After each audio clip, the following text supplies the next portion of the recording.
Vamos dar continuidade no que nós iniciamos ontem. Nós vamos estudar nessa manhã a emoção do desânimo na criança. Por que nós vamos fazer isso? Porque o texto bíblico faz dessa forma. O texto bíblico são três expressões da palavra desânimo nas Escrituras.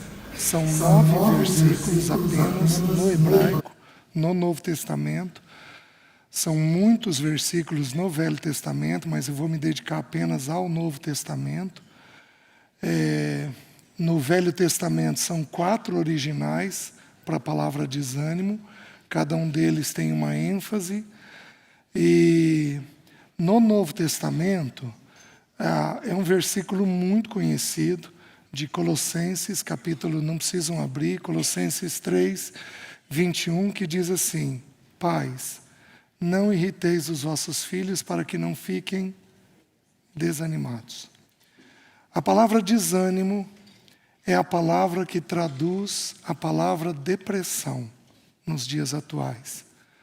A palavra de Deus não faz menção à depressão, mas ela faz menção à emoção da depressão.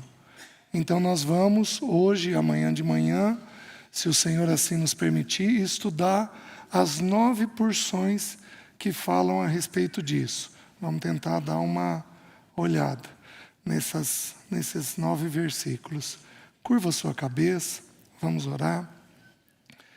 Senhor, muito obrigado, porque o Senhor tem sido muito favorável a nós. Obrigado pela clareza da Tua palavra, obrigado pelo encargo de cada irmão, obrigado pela completação que está havendo entre nós, sem que nós tivéssemos sequer conversados. Muito obrigado. Espírito de Deus, nós somos pecadores, vendidos à escravidão do pecado, mas nós temos Te consagrado esses momentos e nós pedimos que a nossa mente seja aberta pelo Senhor e que nós compreendamos tudo aquilo que o Senhor tem para nos transmitir. Nós oramos em nome de Jesus. Amém. Meus queridos, vamos iniciar com o texto de Tito, novamente, capítulo 2, versículo 11. A palavra de Deus diz assim: Porquanto a graça de Deus se manifestou salvadora a todos os homens, educando-nos para que, renegadas a impiedade e as paixões mundanas, vivamos no presente século sensata, justa e piedosamente, aguardando a bendita esperança e a manifestação da glória do nosso grande Deus e Salvador, Jesus Cristo. Eu queria, num primeiro momento, antes de entrar no versículo de Colossenses, eu queria me dedicar um pouquinho a essa questão de educando-nos.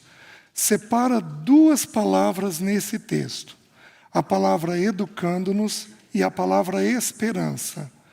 Porque a maneira pela qual saímos da emoção da depressão ou do desânimo é pela palavra esperança.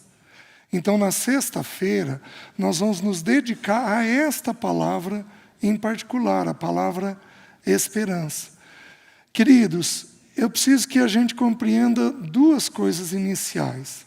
A primeira, as emoções são uma parte importante da nossa vida.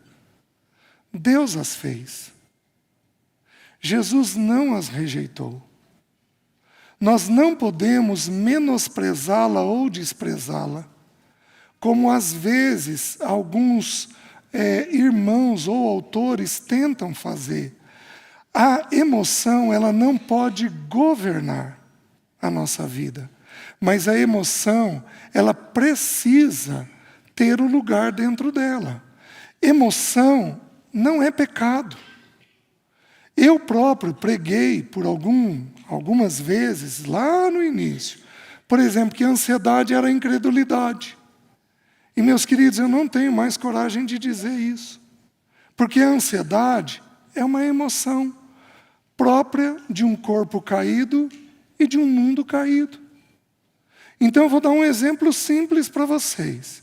Eu estou dirigindo um carro e a Jéssica está do meu lado, eu bato esse carro e a Jéssica se machuca. Eu não, mas a minha filha se machuca. Ela está gritando de dor, porque está com algum osso quebrado, e ela está toda ensanguentada. Eu vejo aquela cena, eu não me machuquei, e eu fico com tontura, com taquicardia, com sudorese, eu estou numa crise de ansiedade. Você acha que Deus vai me condenar por estar em pecado? Oh, queridos, não tem sensatez nenhuma nisso. Eu estou numa crise de ansiedade porque eu estou vendo uma pessoa que eu amo em sofrimento. Isso é natural. O Senhor não condenou a ansiedade. O Senhor condenou o quê? O andar ansioso.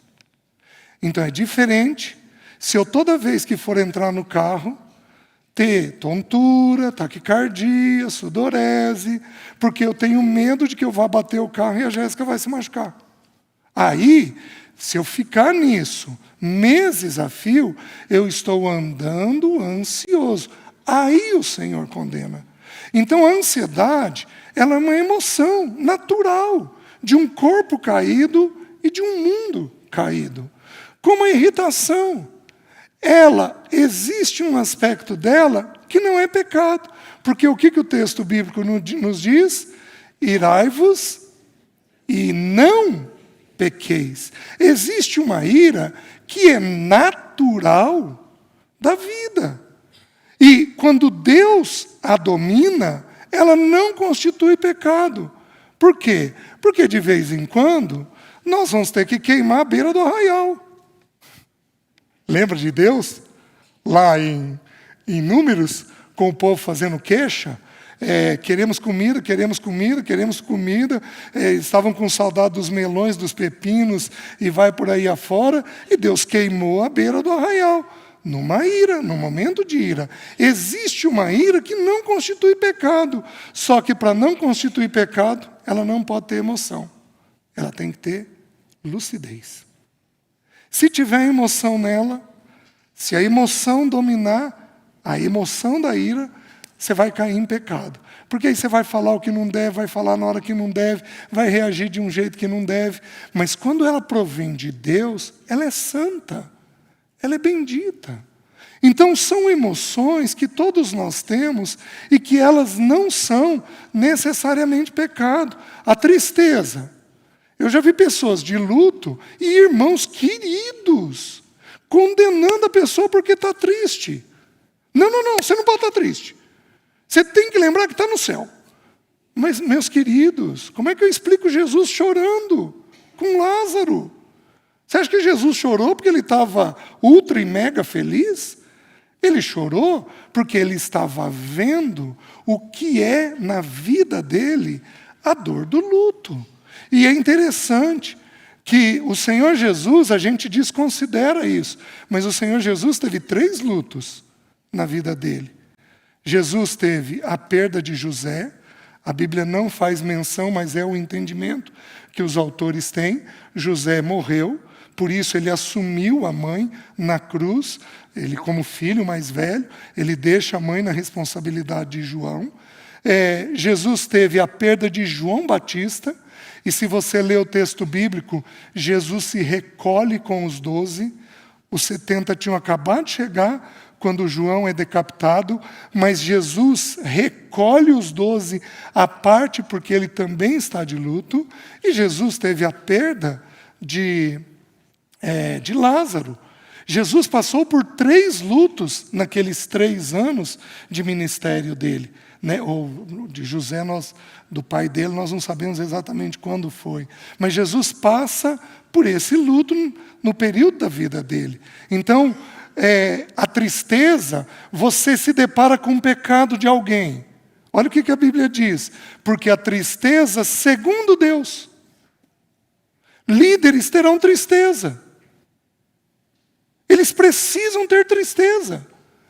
Porque quando o rebanho peca, o sentimento natural que o Espírito Santo de Deus produz é tristeza. Nem toda tristeza ela é negativa, ela é ruim, ela é um problema. Algumas vêm do alto, porque retratam o próprio sentimento de Deus por nós.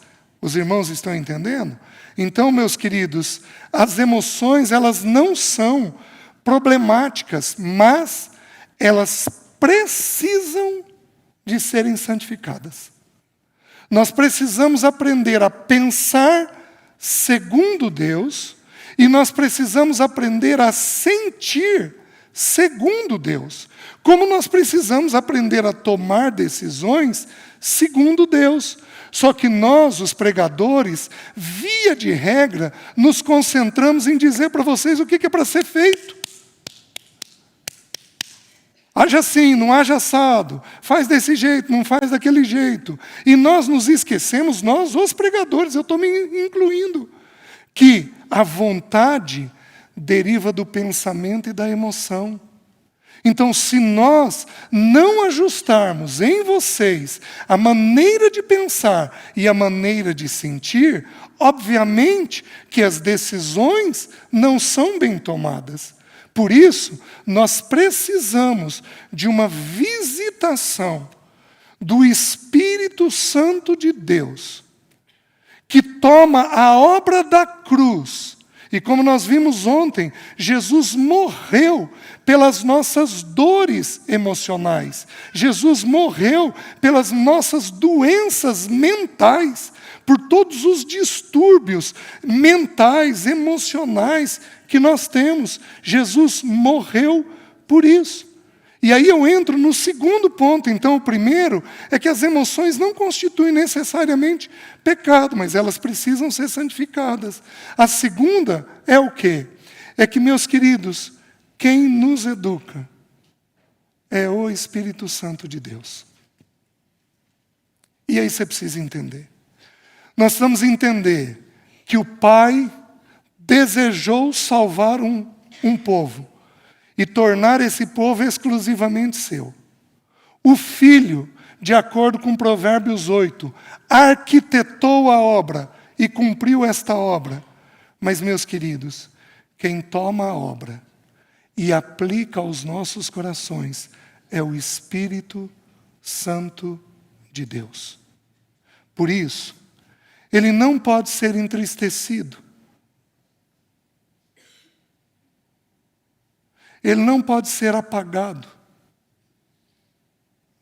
Eu estou entrando de acordo com o que o irmão Cláudio, falei para ele sentado ali, eu falei, irmão, o irmão adiantou meu trabalho. Porque o Espírito Santo, ele precisa da nossa consciência. E não entristeçais o Espírito de Deus, no qual fostes selados para o dia da redenção. Quando você estuda a palavra tristeza, sabe qual é a primeira vez que a palavra tristeza aparece na Bíblia? Em Gênesis. Quando os irmãos de José voltam e precisam agora, então, levar Benjamim junto, e eles falam com seu pai, com Jacó, Benjamim tem que ir. E Jacó, então, num brado, ele diz, ele não vai. Porque eu já sepultei um filho. Eu não descerei as minhas cãs, as minhas velhices, com tristeza à sepultura. A palavra tristeza na Bíblia tem o sentido de um pai sepultar um filho. Eu conversei com o Mário, eu passei por uma série de perdas os últimos anos, mas eu não sei o que é a perda de um filho. Eu acho que é uma dor única. Nós temos irmãos aqui que tiveram isso e que sofreram muito isso. A perda de um filho é uma dor única. Imagina você, um dia que o teu filho morreu, 2 dias, 3 dias, 1 semana, 1 mês, 2 meses, 1 ano. Qual é o teu sentimento? O teu sentimento é de abatimento, é de falta de vigor. É assim que o Espírito Santo de Deus fica quando nós o entristecemos.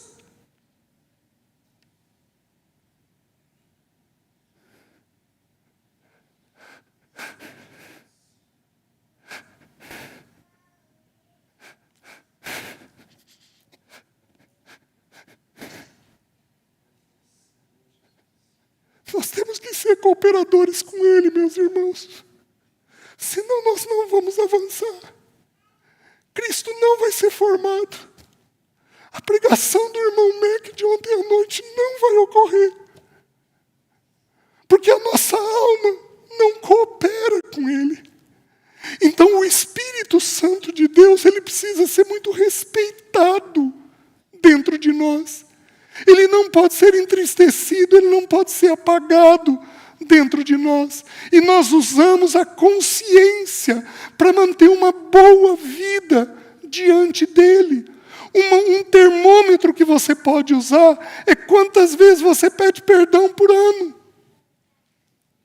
Porque se você pede pouco perdão, é um sinal que houve pouco arrependimento. Não é normal. Não é normal. Não é normal nós passarmos meses sem pedir perdão. Você nunca pecou em meses.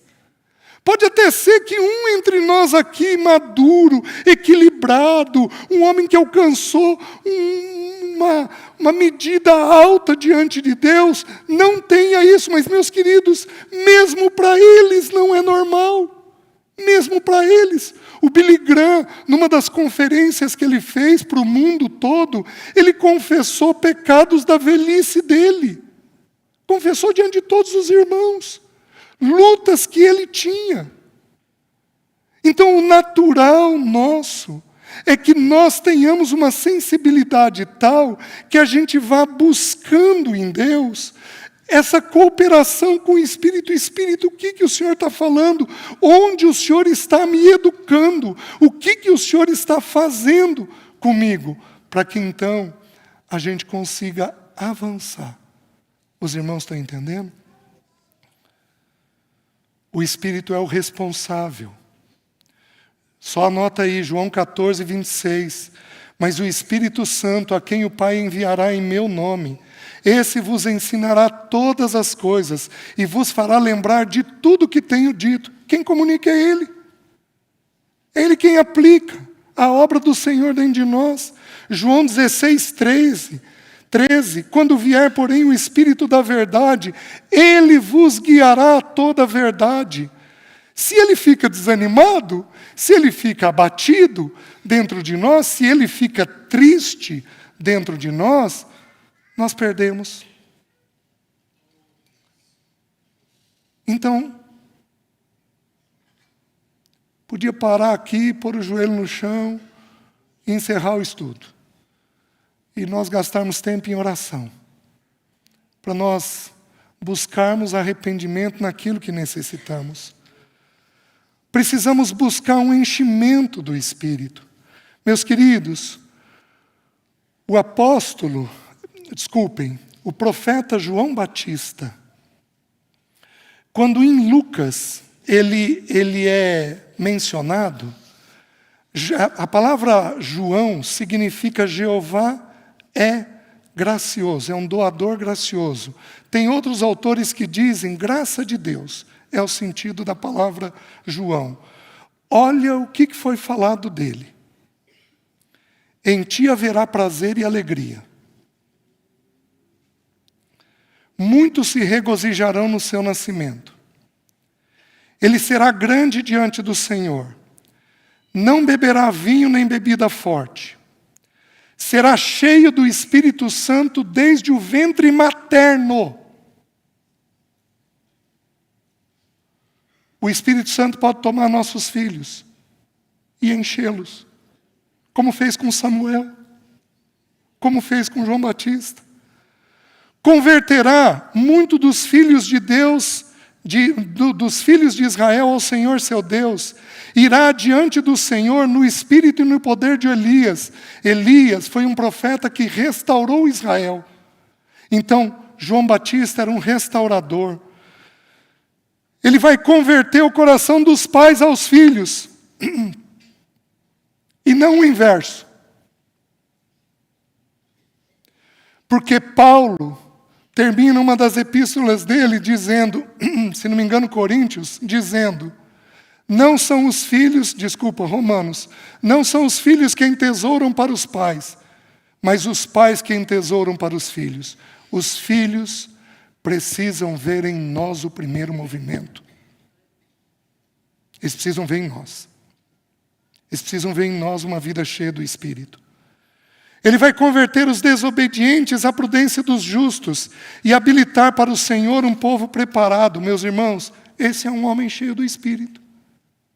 Mas para simplificar a coisa, eu vou ler para vocês o que acontece quando o Espírito Santo nos enche. Sabe qual é o primeiro órgão que é tocado em nós? A língua. Quem aqui pecou na fala esse ano? Esse ano.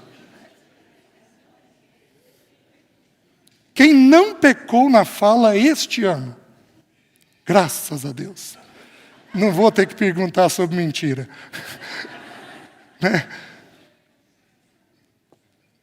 A língua é o último órgão a ser dominado. Porque quando a gente domina a língua, o texto de Tiago diz que nós já dominamos todo o corpo. Mas por que eu estou certo do que eu vou dizer? Olha o que o texto bíblico diz. E não vos embriagueis com vinho no qual é dissolução. De novo, é só uma curiosidade do texto bíblico. João não bebia bebida. O irmão cheio do Espírito não se embriaga com vinho. Aí diz assim, no qual há dissolução, mas enchei-vos do Espírito. De que jeito?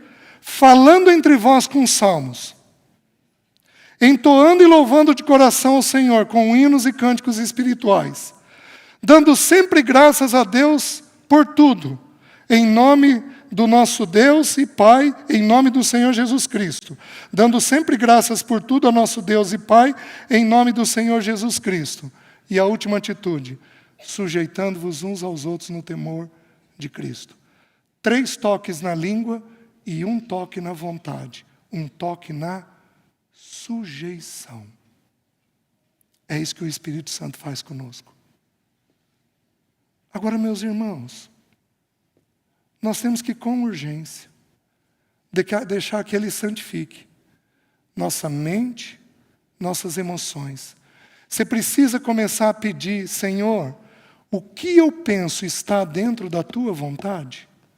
Senhor, o que eu sinto está dentro da Tua vontade? Senhor, a maneira pela qual eu avalio tal situação está dentro da Tua vontade?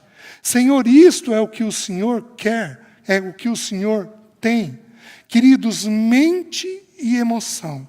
Ore, ore, ore. Senhor, dá-me o Teu entendimento. Vocês lembram Mateus, no texto da ansiedade, antes de começar no versículo 25, no versículo 22, ele diz assim, são os olhos a lâmpada do corpo. Se os teus olhos forem bons, todo o teu corpo será luminoso. Mas se os teus olhos forem maus, todo o teu corpo estará em trevas. Caso a luz que há em ti sejam trevas, que grandes trevas serão. O que ele está dizendo? Ele está dizendo que é pelos olhos que eu jogo informação para a mente, para a emoção, para poder viver, tomar decisão pelo corpo. Então ele pulou a mente e a emoção e ele já foi direto para o corpo. São os olhos a lâmpada do corpo. Aí ele diz, se os teus olhos forem bons, e se os teus olhos forem maus? A gente, de forma muito inocente, entende que olho bom e olho mau, o olho bom é uma pessoa bondosa, uma pessoa amorosa. E que olho mau é uma pessoa ruim, é uma pessoa ácida, crítica, pesada. Mas, meus queridos, não tem nada a ver com isso. Olho bom é olhar tudo da perspectiva do Senhor. Olho mau é olhar da nossa perspectiva. E o que é pior, alguns de nós olhamos com os nossos olhos e dizemos que Deus está naquilo. Caso a luz que há em ti sejam trevas, você toma por luz enquanto aquilo é treva. Que grandes trevas serão, porque você acha que Deus está naquilo que Ele não está. Então você precisa orar. constantemente: Senhor, me dá olhos bons. Senhor, me dá uma emoção boa. Senhor, me permita que eu veja e que eu sinta com o teu coração, com a tua mente. Me permita isso, porque aí o processo de Deus em nós avança naturalmente. Os irmãos estão compreendendo? Mas, meus irmãos, se não fizermos isso, resistiremos ao Senhor. E aí não iremos cooperar com Ele. Muito bem. Dito isso, vamos lá para o texto de Colossenses, capítulo 3, versículo 21. Pais, não irriteis os vossos filhos para que não fiquem desanimados. Volta até Efésios 6:4. Paulo, em Colossenses, ele faz uma repetição do que ele escreveu em Efésios. Ele diz assim, Efésios 6:4, e vós, pais, não provoquei vossos filhos a ira, mas criai-vos na disciplina. Essa palavra disciplina aqui é a palavra educando-nos de Tito. É a mesma palavra. Paideia. É o mesmo original grego. Então, o que nós vamos fazer com os nossos filhos, o Espírito Santo de Deus faz conosco. Então, nós precisamos nos sujeitar ao jeito que o Espírito faz conosco, para então fazermos nós com os nossos filhos. Mas criar-vos na disciplina e na admoestação do Senhor. Deixa eu explicar para os irmãos algumas expressões do texto. Nós temos, na Bíblia, 3 palavras que descrevem desânimo. Hoje nós vamos olhar a primeira, que só é mencionada no texto de Colossenses 3:21. E amanhã nós vamos ver mais 2 palavras. Amanhã eu explico com mais clareza para vocês. O desânimo vai acentuado, vai ficando acentuado. Então, uma coisa é eu estar abatido. Algum irmão falar alguma coisa e eu ficar abatido. Outra coisa é eu estar abatido de tal maneira que eu preciso sentar. Outra coisa é eu estar abatido de tal maneira que eu preciso deitar numa cama e ficar lá por dias a fio. Os irmãos estão entendendo? Então o desânimo, ele é uma emoção que tem evolução dentro de nós. Mas ele começa na criança. Então, alguns dos irmãos aqui, que têm diagnóstico de depressão, que tem um quadro depressivo, amanhã eu vou falar do adulto, então eu vou falar dos 11 tipos de depressão que os manuais dizem. Só para os irmãos se situarem, porque nós estamos atrás do texto bíblico, mas só para os irmãos terem se situarem como é que é essa emoção. Hoje, no finalzinho, eu vou falar dos sintomas da criança, mas eu vou falar depois de estudar o texto bíblico. Então, esta emoção, ela vai avançando dentro de nós, mas ela começa na infância. Alguns irmãos aqui, que têm o diagnóstico da depressão, começaram na vida infantil. Porque os pais não cuidaram de ajustar as emoções. Meus queridos, alguns de nós, o que eu vou falar, eu não tenho uma base bíblica. Então, é a sensatez que está falando. Então, me ouça com reservas, tá? Alguns de nós nascemos mais sensíveis. O que é mais sensível? Você precisa de mais toque. Você precisa de mais carinho. Você precisa de ser abraçado. Você precisa que os teus pais gastem mais tempo com você. Quem aqui tem filhos assim? Levanta a mão. Olha lá, um monte de gente. Vocês estão entendendo? E alguns de nós não nascemos sensíveis, nascemos perceptivos. Tem criança que é ligada, mas que é ligada. Então, aos 5 anos de idade, ela sabe dizer se a mãe está triste. Ela bate o olho na mãe e vê que a mãe está triste. Aos 6 anos, ela tem elaborado o conceito de morte. dentro dela. Pelo menos ela já percebeu que na vida se morre. Então, qualquer uma dessas crianças, ou a perceptiva ou a sensível, alguns de nós podemos ser os dois.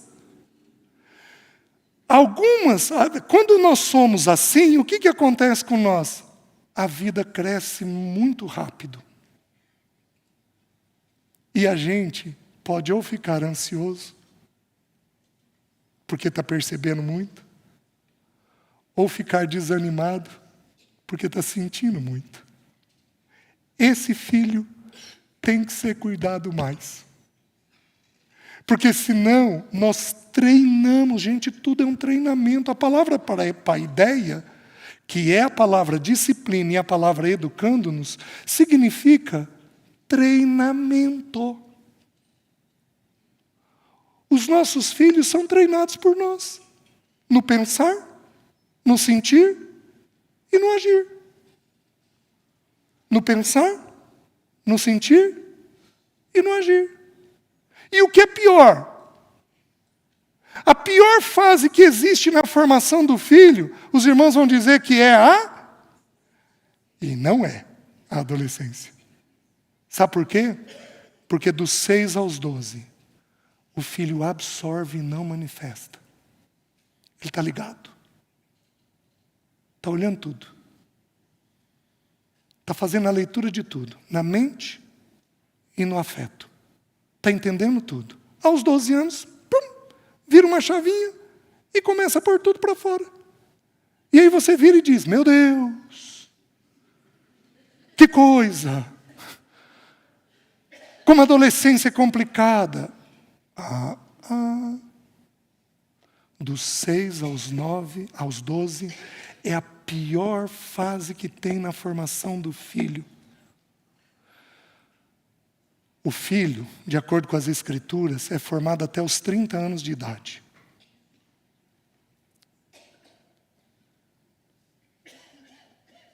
Então, uma mãe deveria estar presente até os 30.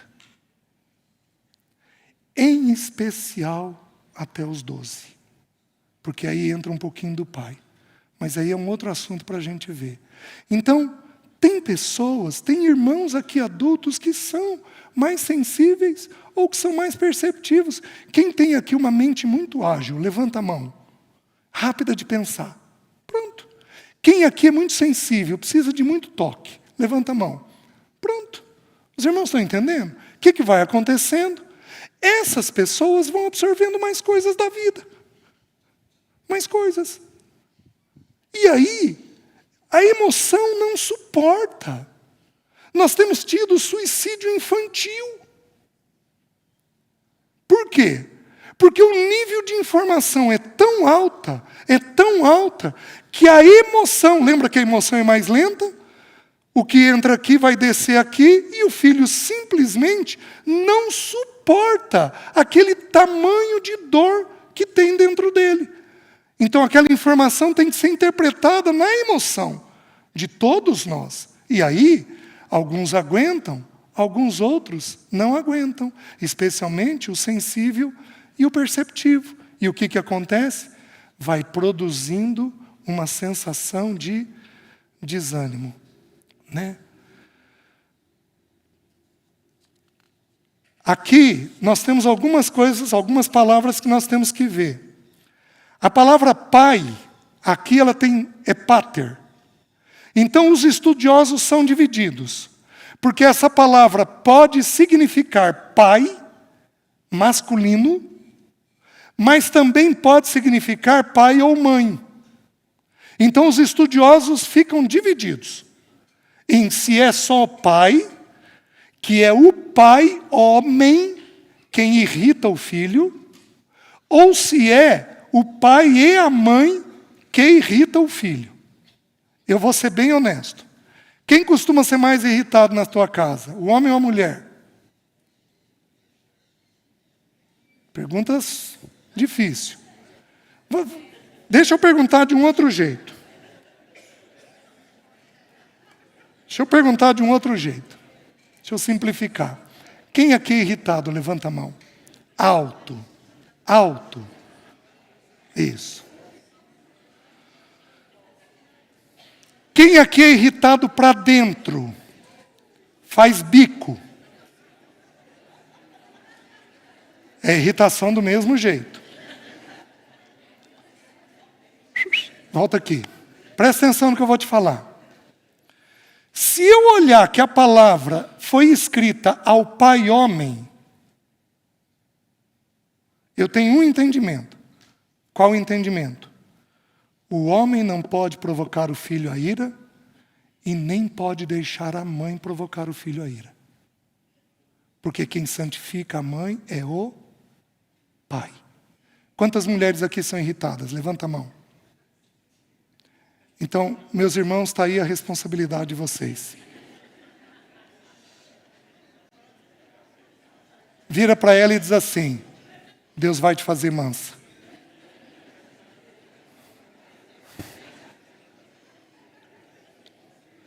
E você, mulher, diz assim: eu vou cooperar. Né? Se for para os dois, nem homem nem mulher pode irritar. Então a primeira palavra, e vós pais, não irriteis. A segunda palavra, irritar. Nós temos 4 originais no grego para irritação. Nós temos ergos, que significa mau humor. Na psicologia é chamada de distimia. Então é uma pessoa mal-humorada. Ela é negativa, ela é queixosa, e nada vai dar certo. Quem aqui é assim, levanta a mão.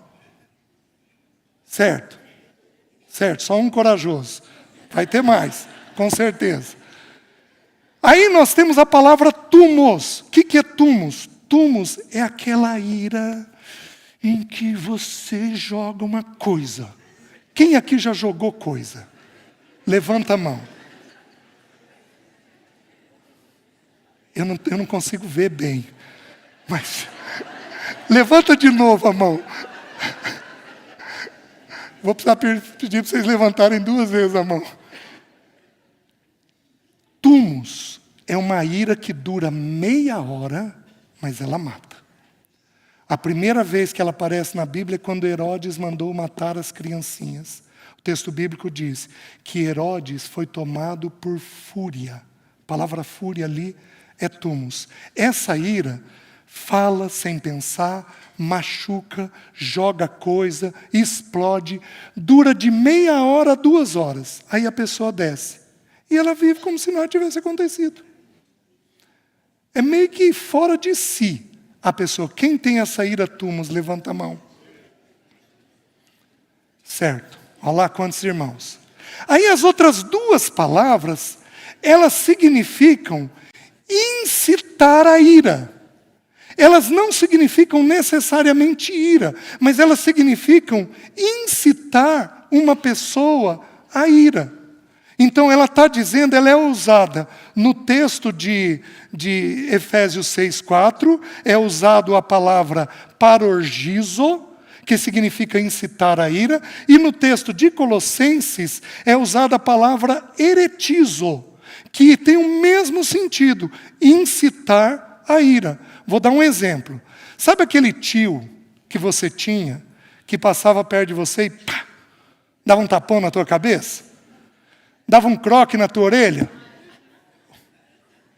Certo? Falava uma coisa indevida? Ficava brincando com uma coisa indevida? O meu pai, com uma das netas dele, cantava uma musiquinha. E aquilo irritava ela. Isso é essa atitude de provocar o outro à ira. Só que, meus queridos, o alvo nosso não é a ira. O alvo nosso é o desânimo. Gente irritada tem uma chance enorme de ser depressiva. Gente que irrita tem uma chance enorme de desanimar. E se você desanimar, você vai crescer? Não. Tudo que você quer é encostar num canto. Eu estava puxando pela mente os exemplos bíblicos de abatimento, de desânimo. Eu me lembro de pelo menos 3. Eu me lembro de Asaf no Salmo 73, quando ele quase desviou da fé. Ele ficou abatido, porque o texto bíblico diz que ele invejava a prosperidade dos ímpios. Meus queridos, quando você inveja, é porque você tem ou porque você não tem? Porque você não tem. Guarde isso. Falta. Porque o pensamento que leva ao desânimo é o pensamento da falta. Me falta determinada coisa. Não vou ter determinada coisa. Este pensamento é o que leva a pessoa a ter um desânimo. O desânimo de Asaf foi um desânimo tão severo, que ele quase se desviou. Meus irmãos, para nós nos afastarmos do Senhor, nós precisamos desanimar da carreira cristã. Faz sentido para os irmãos? Quando a gente vai perdendo o brilho, a alegria, o entusiasmo, a força, o vigor da carreira cristã, aquilo ocorre por quê? Aquilo ocorre porque nós estamos ficando abatidos. Meus queridos, eu vou fazer um pedido em nome do Senhor Jesus. Não fale de um terceiro irmão na frente dos seus filhos. Não fale. Não fale. Porque você vai colher desânimo na vida deles. Já são tempos dificílimos, como nós estamos ouvindo. Se eles tiverem isso dentro de casa, aí fica muito difícil. Mas aí fica muito difícil. Não fale. Se alguma casa tem esse hábito, isso encerra hoje. Para nós protegermos o coração dos filhos. Então, o desânimo, outra situação de desânimo que nós temos na Bíblia, fugiu. Esdras. Você lembra? Esdras era um homem extremamente vigoroso, um escriba, determinado. No livro de Esdras, se não me engano, no capítulo 10, o que acontece? No capítulo 9, aliás. De repente ele descobre que os príncipes tinham casado com mulheres ímpias e tido filhos. E o povo tinha sido levado cativo aqueles 70 anos por causa deste pecado. Porque este pecado da mistura levou eles à idolatria. O que houve com Esdras? Esdras desanimou. A palavra usada lá é ele ficou atônito. E com esse sentimento de abatimento, de desânimo, o que ele fez? Ele se prostrou. E aí os irmãos no capítulo 10 vão até ele e dizem: chega de orar, se coloca de pé e resolve a situação, porque essa obra é sua.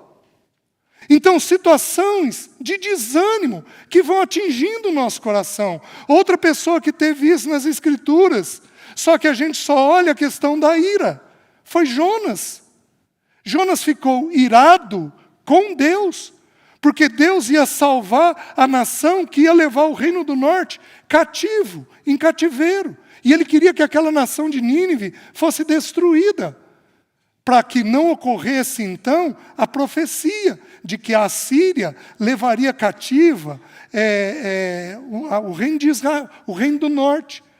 Então, o raciocínio dele é um raciocínio simples. Deus mata esse povo, Nínive era a capital da Assíria, Deus mata esse povo e a profecia não se cumpre. Simples assim. Pelo menos é o que a grande maioria dos estudiosos e o meu entendimento, a gente entende que foi o que motivou Jonas a fazer isso. O que aconteceu? Se prostrou. Porque ira produz desânimo. Ira produz desânimo. E uma pessoa desanimada não cresce em Deus. Não cresce, não cresce. A emoção ficou tão acentuada. Ai, Larga a mão, larga a mão, larga a mão, larga a mão. Deixa isso, larga para lá. Ao invés de, como os irmãos fizeram com Esdras, levanta, põe o pé, firma os joelhos, vai lá e resolve a situação, porque é tua incumbência. Isso daqui. Ele foi e resolveu. Sabe de que jeito ele resolveu? Despediu, levou os príncipes a despedirem as mulheres e os filhos.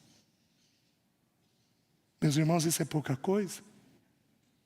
Isso é muita coisa. Você está entendendo? Mas o pecado não podia se repetir. Pais, não irriteis os vossos filhos. A palavra filhos aqui tem 2 originais na Bíblia para se referir a filhos. Teknon, que é criancinha, e ruios, que é filho adulto. A palavra usada aqui é teknon. Então nós vamos fazer, eu vou usar as escrituras. Até que idade nós vamos considerar o filho uma criança?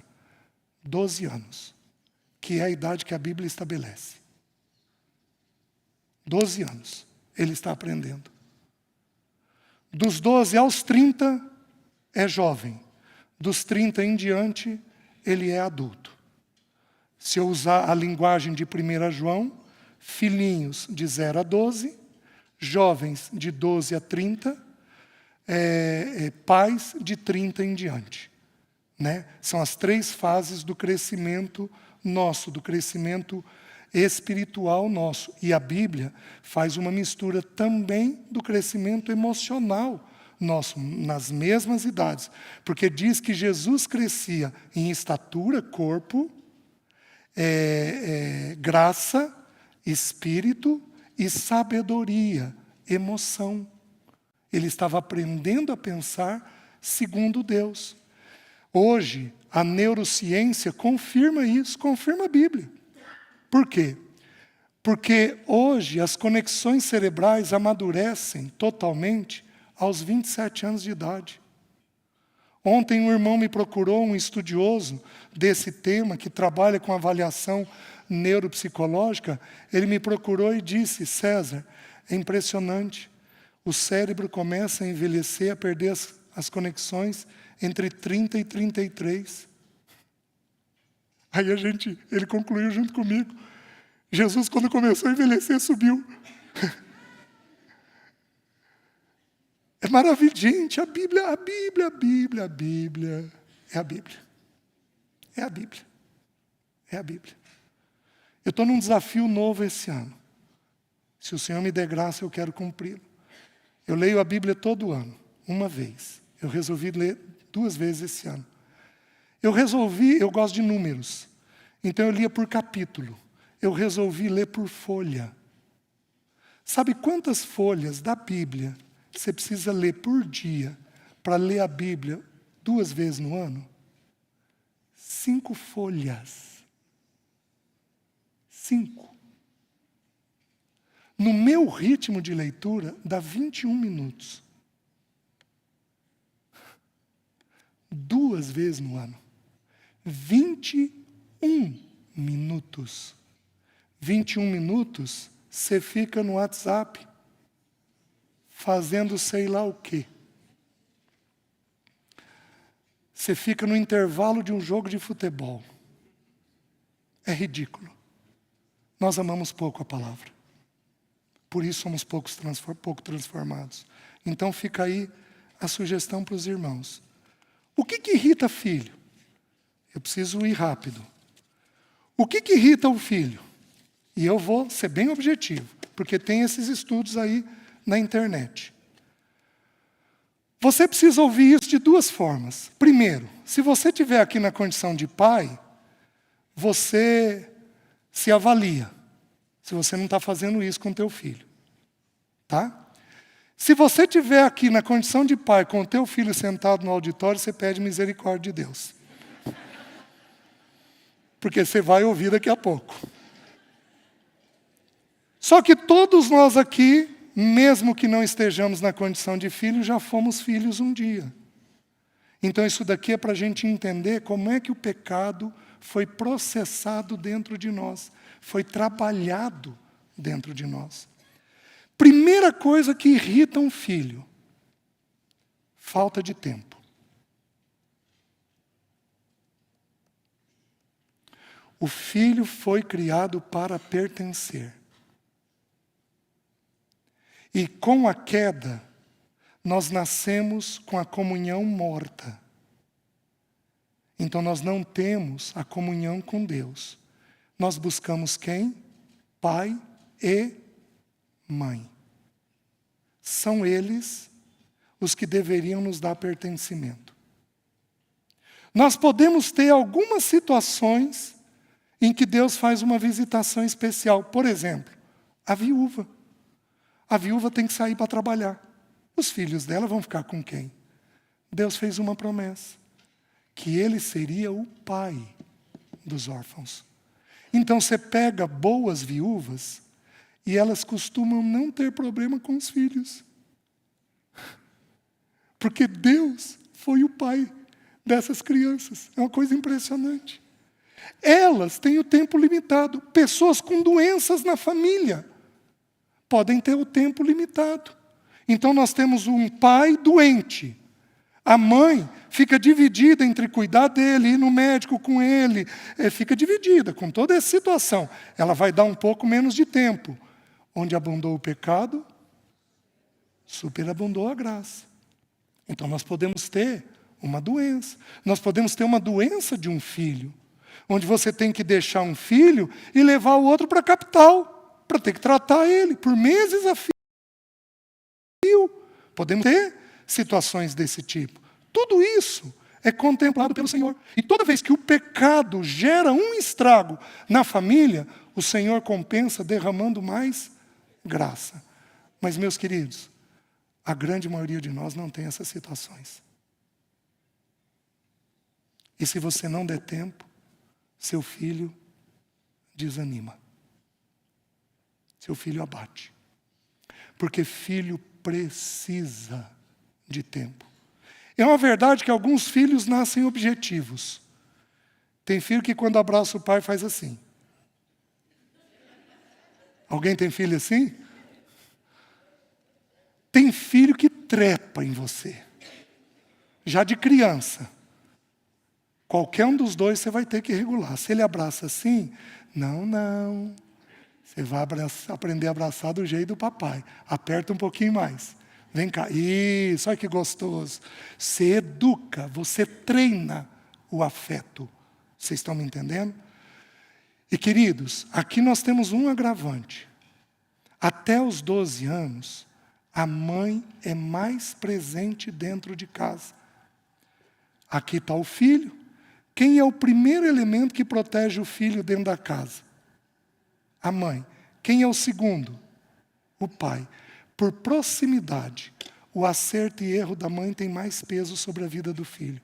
Até os 12 anos, é enlouquecedor não ter aceitação da mãe. Mãe precisa de dar tempo. Tempo. Quem dita o quanto? O filho. Porque tem filho que tem mais necessidade, tem filho que tem menos. Filho precisa de quantidade de tempo e de qualidade de tempo. O mundo está dizendo, basta você ter qualidade. Isso não é verdade. Isso não é verdade. Filho precisa também de tempo, para que ele não fique desanimado. Segundo pecado que irrita, falação demasiada. Quem aqui fala muito? Levanta a mão. Levanta alto.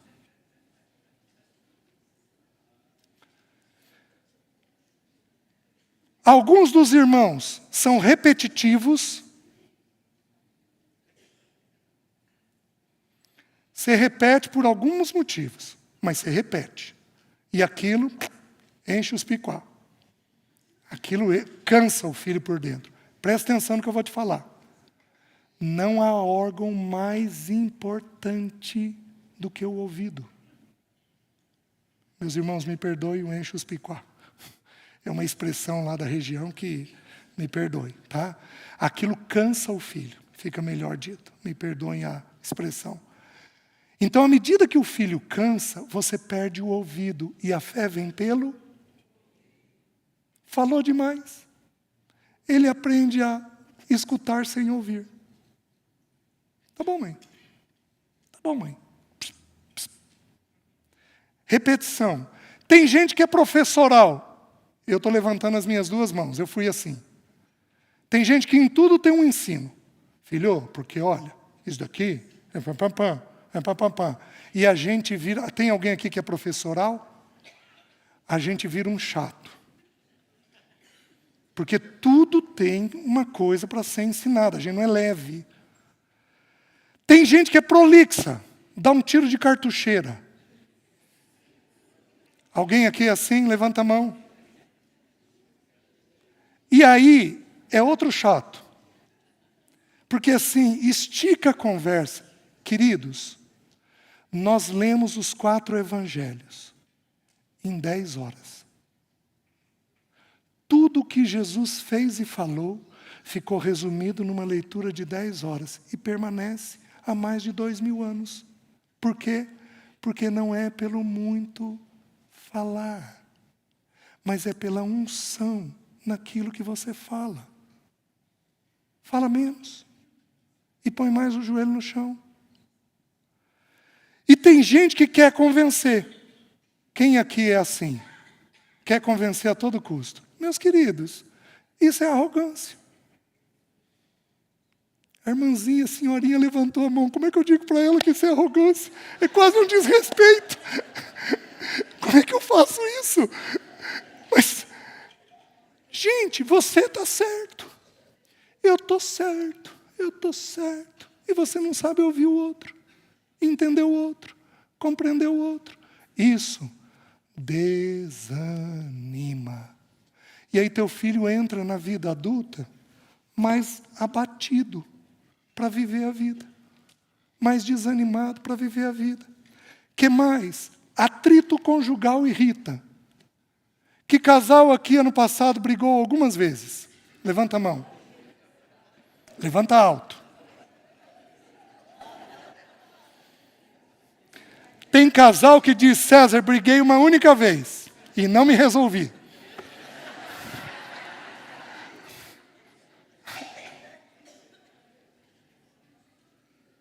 Tem briga aberta, pá. E tem briga velada. Homem briga assim. Homem faz bico. Silencia. Que homem aqui é assim? Levanta a mão. Meus irmãos, alguns, não vou mais perguntar, porque alguns, toda vez. Isso, tem briga aberta, tem briga velada. Quem aqui briga por causa de família de origem? Levanta a mão. Isso desanima um pouco mais o filho. Porque família é essencial para o filho ser trabalhado. E você tem que cuidar para não irritá-lo nisso. Outra coisa, o casal costuma brigar na frente dos filhos, entra no quarto, se resolve, volta e não comunica que resolveu. O filho fica em aberto. Brigar na frente dos filhos é um erro, mas vai ocorrer. Só que é extremamente santo comunicar ao filho que a briga foi resolvida. Os irmãos estão entendendo? Isso é maduro. Que outra coisa irrita filho e aí vai desanimar ele? Comparação. Quem aqui foi comparado com um primo? Levanta a mão. Com um tio. Com um parente de uma forma geral. Quem foi comparado com irmãos? Meus queridos, a comparação só serve para 2 coisas. Pôr alguém acima e alguém abaixo. Em geral, você coloca abaixo. Se você coloca abaixo, você gera o que significa a palavra desânimo. Sabe o que significa a palavra desânimo? Aqui, que é a palavra mais branda de todas. Só um instante, irmãos.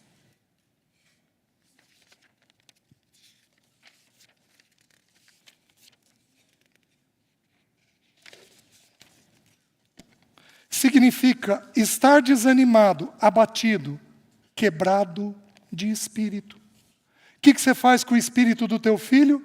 Você quebra ele. Não serve para nada. Não presta para nada. Para o meu pai eu sempre estou errado. Nunca consigo ir bem. Nunca consigo. Nunca consigo. Então você gera esse sentimento. Quando ele vier para Deus Pai, o que você acha que vai acontecer? Ele vai enxergar Deus Pai do mesmo jeitinho que você foi para Ele. Meus queridos, é uma coisa tão triste e dificílima de ser resolvida. Eu pego pessoas que foram abusadas pelo pai. Como é que eu digo para essa pessoa ir para o colo do pai? Como é que eu explico isso para essa pessoa? Ela me olha com raiva. Porque a impressão que dá é que eu não estou entendendo. Eu estou entendendo. Ela não está me compreendendo. Mas, meus queridos, não é sensibilidade minha o que eu estou falando. Porque simplesmente a mente dela aprendeu a pensar o nome pai de um jeito abusivo. Então ela tem irritação e tem desânimo com isso. E aí não consegue crescer. Então a comparação quebra o espírito quando ela é negativa e dá altivez quando ela é positiva. Ô filho, você é o cara, hein? Oh, mas que orgulho que eu tenho de você, hein? Gente, todos nós somos feitos do mesmo material. Temos virtudes e temos defeitos. O filho precisa saber de cor e salteado quais são as virtudes e quais são os defeitos dele.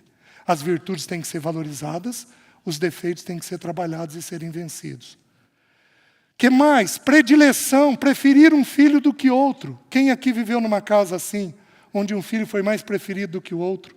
Olha lá. Isso daí vai gerar desânimo. Achar culpados. É tão interessante. A ciência, Harvard fez um estudo 9 anos atrás. Onde entra dinheiro tem estudo.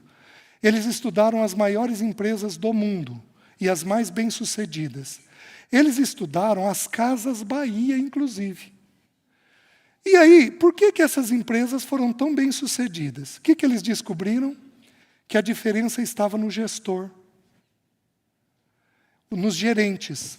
Eles descobriram que tem gerente que acha culpado e tem gerente que resolve problema. Quem acha culpado, trunca o processo. O processo não avança. Quem resolve o problema, dá fluidez para o processo. Tanto que o nome da tese é FLAW, ou flow, não sei, que no inglês é fluidez. Vocês estão me entendendo? Então, nós precisaríamos fazer como nosso Senhor, meus queridos. Os discípulos pecaram. Quantas vezes o Senhor os corrigiu? Você acha que o Senhor os corrigiu na proporção que eles mereciam? Não. Mas o Senhor os corrigiu na proporção que eles necessitavam. E a Bíblia faz poucas menções da correção do Senhor com a atitude dos discípulos. Não quer dizer que o Senhor não fez. Quer dizer que o Senhor fez no pé da orelha, com jeito. O Senhor treinou, educou de um jeito suave, gracioso, leve, todos os seus, sem que houvesse percepção daquilo. Que outra coisa irrita? Ironia irrita. Anotem aí, Provérbios 21, 24 e Provérbios 26, 18 e 19. Quem aqui é brincalhão, levanta a mão. Então esses têm que cuidar para não irritar. Que outra coisa irrita? Vocês vão me perdoar, eu tenho 6 minutos. Que outra coisa irrita? Rigidez irrita. Gente rígida. Por quê? Porque o rígido só tem um jeito certo de fazer as coisas. Qual que é? Vocês estão me entendendo? Só tem um jeito certo de fazer as coisas. Meus queridos, eu fui muito rígido. Mas muito rígido. Eu judiei da minha casa por causa disso daqui. Porque era muita rigidez. Muita rigidez. Porque tem que ser de um determinado jeito. Pela graça de Deus, o Senhor me visitou há anos. Depois que eu compreendi, então, a graça de Deus, aí que eu relaxei. Continuo tão sério quanto, porém leve no trato. Por quê? Porque a gente fica muito pesado no trato. A pessoa rígida. Decore Eclesiastes 7,16 e Salmo 119, 96. Outra coisa que irrita, exigir demais da idade. Quem aqui tem filhos grandes de tamanho? Esse filho é um problema para educar. Porque a gente olha ele e tende a exigir mais do que ele tem condições na mente ou na emoção. Porque a gente olha o tamanho dele, certo? Que outra coisa irrita? A agitação irrita. Por agitação eu tenho pressa. Quem aqui é meio apressado? Deixa eu fazer a pergunta diferente. Quem aqui é atrasado? Levanta a mão. Levanta a mão. Porque o que você faz com atrasado? Vamos! Você sobe o tom. Mas de novo. Mas não tem jeito, né? Meus queridos, alguns de nós são mais lentos. E nós vamos respeitar vocês. Tudo bem? Só que eu vou ensinar vocês a não chegar atrasados. Vocês vão acordar uma hora antes. Amém? Dá certo. Então, com profundo respeito, mas também com muita responsabilidade. Vocês estão entendendo? Agora, quem aqui é bom de tarefa? Quem aqui é muito ligado em tarefa? Levanta a mão. Esses são apressados. Vamos lá, vamos fazer isso daqui agora. Terminou aquilo, ó, agora tem que fazer isso daqui. Você está me entendendo? E aí a pessoa é hiperativa, gente. De que jeito que o filho fica? Faz sentido? Em estado de alerta. Pressa faz isso. Quem aqui é ansioso? Querido, você joga a tua preocupação para o filho. Há um tempo atrás, um casal me procura. César, nossa filha deu de desmaiar. 9 anos. Desmaiar e ter uma crise aparentemente convulsiva. Levamos para o médico, não achamos nada. O médico pediu para trazer aqui. Tá bom. Eu falei, venham sem a criança. Não, eu não vi a criança. E aí comecei a investigar. Fui investigando. Onde que eu cheguei? Cheguei na dívida da empresa. E aí, o casal brigava quando pegava a criança no final do dia sobre a dívida da empresa. Brigava na frente da criança. Criança dá conta de lidar com dívida? Não. O cérebro tem um mecanismo. Quando ele não suporta, ele tem ou uma crise de ausência,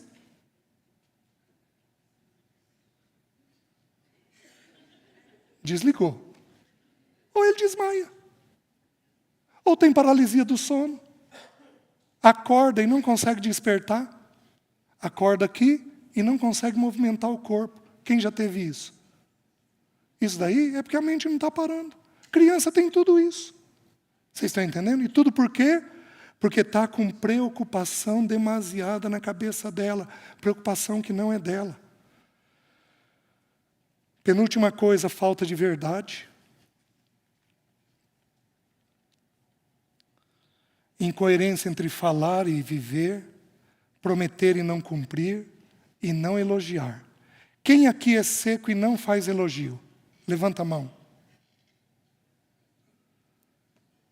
Gente, isso é pecado. Isso é pecado. E alguns vão virar para mim e vão dizer, não, o texto bíblico diz que a pessoa não fez nada mais do que obrigação.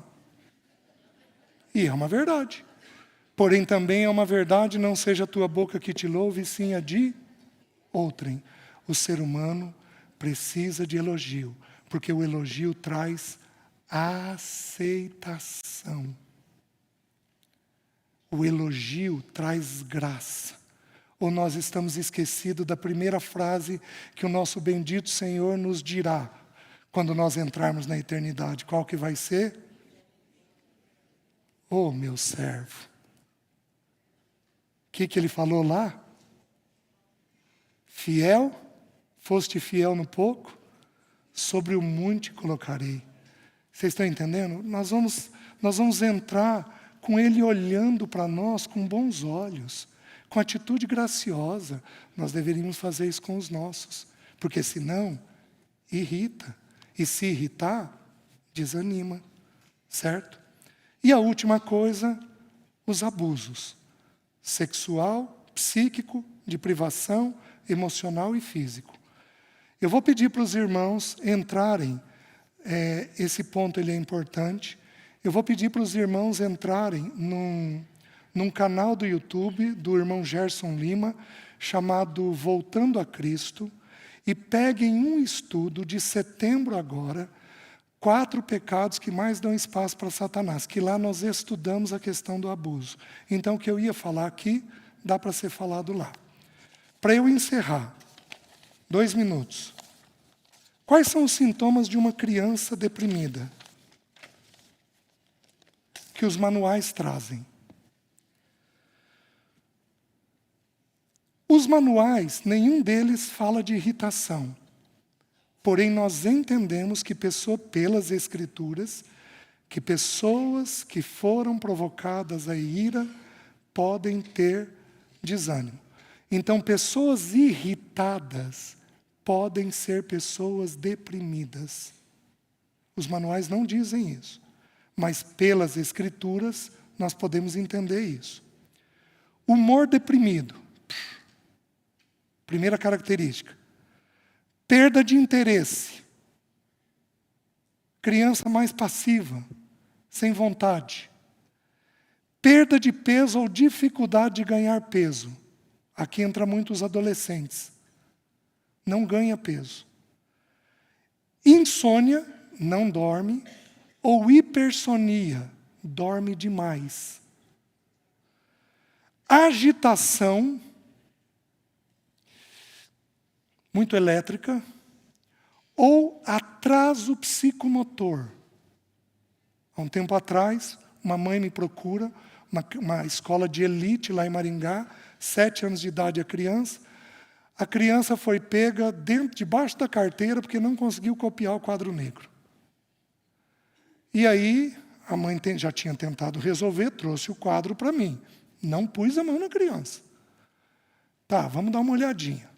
Então, a exigência da escola, eu conheço a escola, é uma escola muito exigente. Vai dar uma olhadinha e fazer uma avaliação com uma psicopedagoga. O que descobriu? A criança tem atraso motor. Então, ela não tinha destreza para copiar. Não conseguia copiar, o que os amiguinhos faziam? Zombavam. Irrita. O que ela fez? Desanimou. Nota baixa, debaixo da carteira. O que nós fizemos? Colocamos numa escola de um nível mais fácil, que fosse tolerável para a musculatura até a musculatura amadurecer.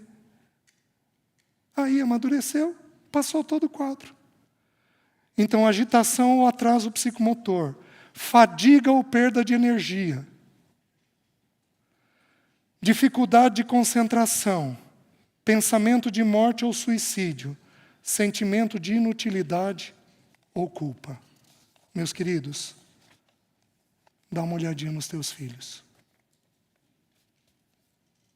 E cuida para que ele não desanime. Amém? Amanhã nós vamos ver o que gera o desânimo na vida adulta. Curva a sua cabeça. Obrigado, Senhor, pelo teu amor, pela tua graça e pela tua bondade. Derrama da tua graça sobre nós e ajuda-nos com os nossos filhos. Perdoa a multidão dos nossos pecados e sê complacente com os nossos filhos. Recupera todos eles.